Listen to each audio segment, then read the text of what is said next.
maintenant toi, tu regardes des choses sans réfléchir, juste pour regarder.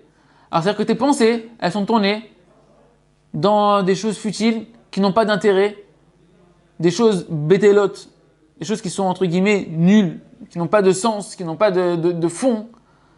Or, c'est très dangereux, ça. D'avoir un esprit qui vagabonde dans le vent, avoir un esprit qui est complètement dans une phase inactive où tu regardes comme ça, où tu penses sans diriger ta pensée, c'est dangereux. Pourquoi?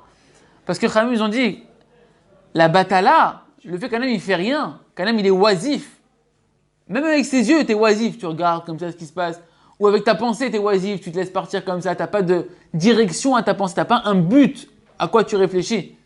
Que ce soit ta Torah, tu es en train de penser à Dieu, tu es en train de penser comment servir Dieu, comment te comporter, etc. Ou que dans ton travail, tu penses dans ton travail, tu penses à être honnête, à bien faire ton travail. Non, tu es là, tu dis c'est pas grave, je regarde ce qui se passe, je pense à ce que j'ai envie de penser, etc. C'est dangereux. Pourquoi? Parce que cette oisiveté, elle amène à l'ennui. Et l'ennui, Chachamim, ils disent, il amène à la folie qui amène à la faute.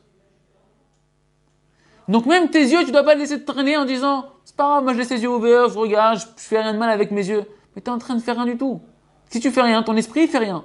Si ton esprit il fait rien, ton esprit il est potentiellement utilisable par celui qu'on appelle le vent de folie, qui est le mauvais penchant.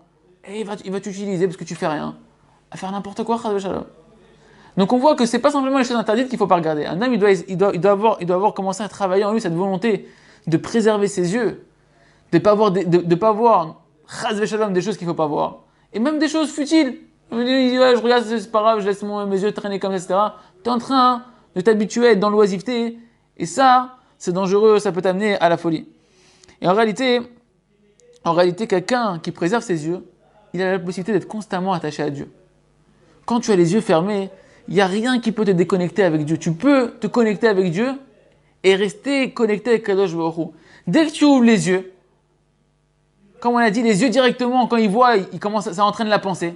Alors ça y est, c'est difficile de penser à Dieu.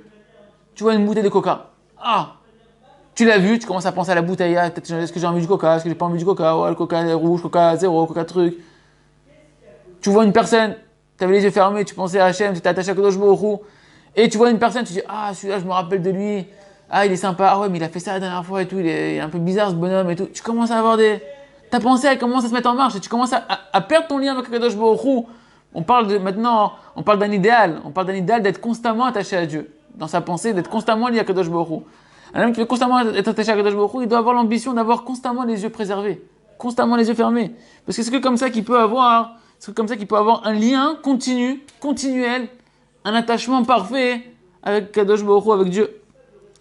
Et on sait que malheureusement, quand on laisse ses yeux traîner et ses pensées traîner sur des choses ou sur des personnes, malheureusement, souvent la pensée, elle est entraînée dans des mauvais horizons.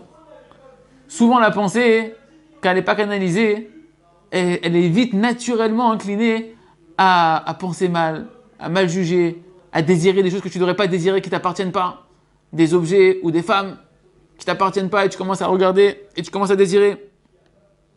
Ou tu commences à avoir des pensées de la shonara sur une personne que tu la regardes. Donc on voit qu'en match, c'est vraiment important au début de tout service divin d'avoir l'ambition de commencer à travailler à préserver ses yeux. Parce que ça va être eux qui vont t'aider à préserver tes pensées, à canaliser tes volontés dans le bien et tes actions dans le bien. Et concrètement, on voit donc que le regard et la pensée, ils vont influer directement sur le cœur et sur la volonté de l'homme. C'est pour ça que nos sages ont dit que l'œil y voit, Aïn roa, Velev chomed. L'œil y voit et le cœur il désire. C'est automatique, c'est une règle. L'œil y voit et le cœur il désire. Et en réalité, le problème c'est que souvent, lorsqu'on désire, alors ça va se traduire dans des actions. Parce qu'une fois que tu désires la chose, tu vas vouloir la faire. Et même si c'est des désirs qui restent dans le cœur, quand il dit moi je fais rien de mal, c'est mes yeux ils ont vu, mon cœur il a désiré. Ok, mon cœur il a désiré, qu'est-ce qu'il y a? J'ai rien fait, j'ai pas touché, j'ai pas consommé, j'ai rien fait de mal. C'est marqué, il y a une mitzvah, un commandement, via reta me elokecha. Tu craindras ton Dieu. Ils ont dit, nos sages ils ont dit, c'est quoi tu craindras ton Dieu? C'est les commandements qui dépendent du cœur. Ça veut dire quoi? C'est pas des commandements qui sont dans des actions, c'est qu'est-ce qui se passe dans ton cœur. Des commandements que personne ne voit si tu les fais ou pas.